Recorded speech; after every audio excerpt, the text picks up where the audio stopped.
Bahaye ikaze mwese mwafashe umwanya wanyu kugira ngo mudukurikire. Reka muri uyu mwanya tuganire ku biri kuvugwa hirya no hino mu isi, ariko twibanda cyane mu burasirazuba bwa Repubulika Iharanira Demokarasi ya Congo. Dore ko amakuru kugeza kuri ubu ngubu ari kujya yisukiranya haravaho inkuru imwe haza indi. Nyuma y'ifatwa rya Minova n'andi masantere muri teritwari zitandukanye muri Kivu ya ruguru, ubu noneho hari kuvugwa imirwano ikakaye iri kubera mu mujyi wa Sake, ariko ayandi makuru ava ku zindi mpande akemeza yuko umujyi wa Sake umaze gufatwa ubu uri mu maboko y'abasirikare ba M23 ku ruhande rwa Repubulika Iharanira Demokarasi ya Congo bita inyeshyamba. Mu minsi ishize itari yarenga itatu, umuvugizi mu bya politike wa M23 Lawrence Kanyuka yatangaje yuko umuyobozi guverineri ndetse akaba n'umugabo w'umukuru w'ingabo za Repubulika Iharanira Demokarasi ya Congo FARDC muri Kivu ya ruguru, Major General Peter Chirumwami Nkuba yapfuye arasiwe mu mirwano yari kubera mu mujyi wa Sake.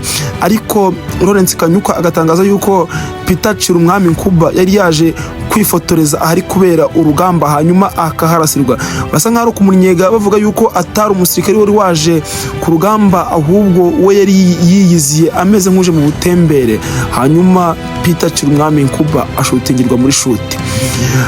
Ku rundi ruhande umujyi wa Goma nawo ingabo za M23 zikaba zatangaje yuko bakwiriye abawurimo FARDC, Wazalendo, Sami DRC arizo ingabo za SADC zigizwe n'ibihugu byishyize hamwe by'ubukungu byo muri Afrika y'Amajyepfo. Izo ngabo zikaba ziganjemo ingabo za Tanzania, Uburundi, Namibia na Afrika y'Epfo.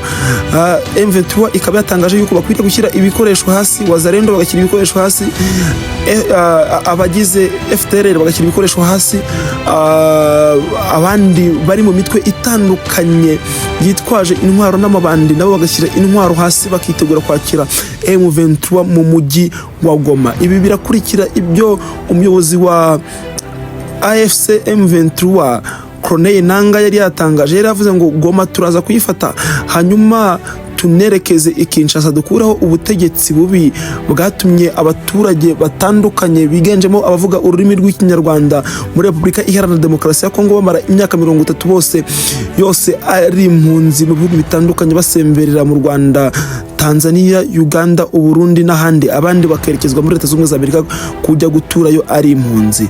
Urugamba mu burasirazuba bwa Congo rurakomeye kandi ruragoye, dore ko no ku rundi ruhande Leta Zunze Ubumwe za Amerika zabwiye abaturage bazo n'inshuti zabo ziri mu mujyi wa Goma kwitegura guhunga bigishoboka. Twareba ku rwego rw'ubutasi ingabo za Amerika zifite zinyujije mu bigo byabo by'ubutasi zirimo CIA na FBI, biragaragara yuko bafite amakuru ahambaye yuko intambara mu burasirazuba bwa Congo igiye gufata indi ntera. Ni nyuma yaho kandi leta ya Congo yanze kujya mu biganiro n'umutwe wa M23, dore ko umuhuza mu bibazo bya Repubulika Iharanira Demokarasi ya Congo, perezida wa Angola Joao Lourenço yari yasabye Congo kuganira na M23 hanyuma ibyo kuganira n'u Rwanda narwo rukazamo.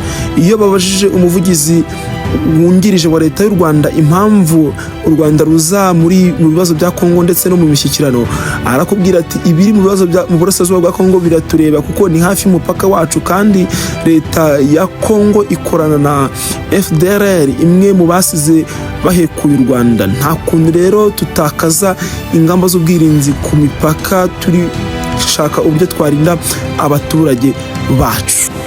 Uyu munsi kandi nanone humvikanye amakuru avuga yuko umuyobozi mukuru wa FDLR yasize ikoze jenoside mu Rwanda nawe yiciwe ku rugamba aho yarahanganye n'ingabo za M23. Ni amakuru mashyashya rero agaragaza yuko mu minsi itarenga itatu ingabo za Congo zihombye abafatanyabikorwa babiri, harimo Peter Chirumwami Nkuba wapfuye ku munsi wo kuwa gatatu, hakaza n'uyu Pacifique wari umuyobozi mukuru wa FDLR ariwe bagunda kwita Generale Omega, nawe akaba yaguye muri iyi mirwano. Birasa nkaho rwose umwanzi nanone ukomeye wa M23 nawe yavuye mu nzira. Igisigaye ni ukureba ese ingabo za M23 n'abandi bifatanyije mu kurwanya akarengane bavuga yuko bamazemo igihe baraza kwerekeza mu mujyi wa Goma bawufate. Ese niba bawufata bwo ntago bongera guhita bawuvamo nkuko byabagendekeye muri 2012, dore ko uyu mujyi bawufashe ntibawumaremo ibyumweru birenga 2 bagahita hahurura ingabo z'amahanga zivuye muri SADC zikawubirukanamo bakawuvamo bagahungira mu bihugu bitandukanye harimo u Rwanda na Uganda.